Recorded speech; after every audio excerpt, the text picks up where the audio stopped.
Welcome back to beyoungministry.blogspot.com and to another podcast in 2 Peter.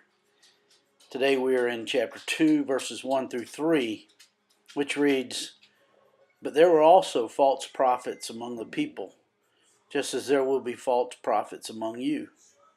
They will secretly introduce destructive heresies, even denying the sovereign Lord who bought them, bringing swift destruction on themselves.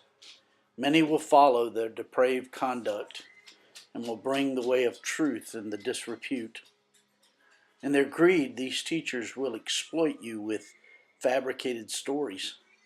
Their condemnation has long been hanging over them, and their destruction has not been sleeping." Again, that's 2 Peter chapter 2, verses 1 through 3.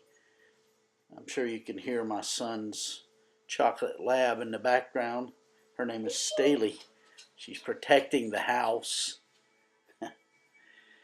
In 2 Peter chapter 2, verses 1 through 3, Peter is describing the ways of the false teachers. In 2 Peter chapter 2, verses 4 through 10, he describes their destiny. Today, we're just considering the ways of the false teachers. In 2 Peter chapter 2, verse 1, Peter reveals that these false teachers will always be among us. I find that amazing, don't you? It's like they have a role to keep us on our toes theologically, maybe. These false teachers look the part of a Christian. They say all the right things, but they don't really believe in the Lord Jesus. These false teachers bring the false in alongside the truth. Their message doesn't appear to be different. The false mesmerizes its hearers so that if we do not know the truth for ourselves, we'll be caught in its grasp. The word heresies used in verse 1 means to make a choice.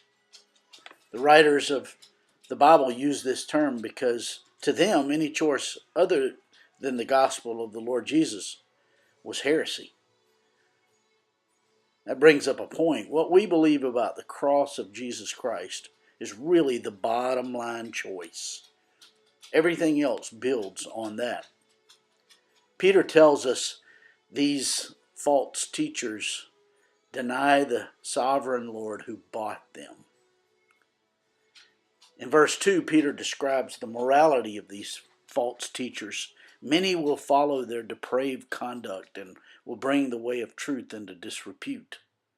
This word depraved refers to anything that has to do with the senses.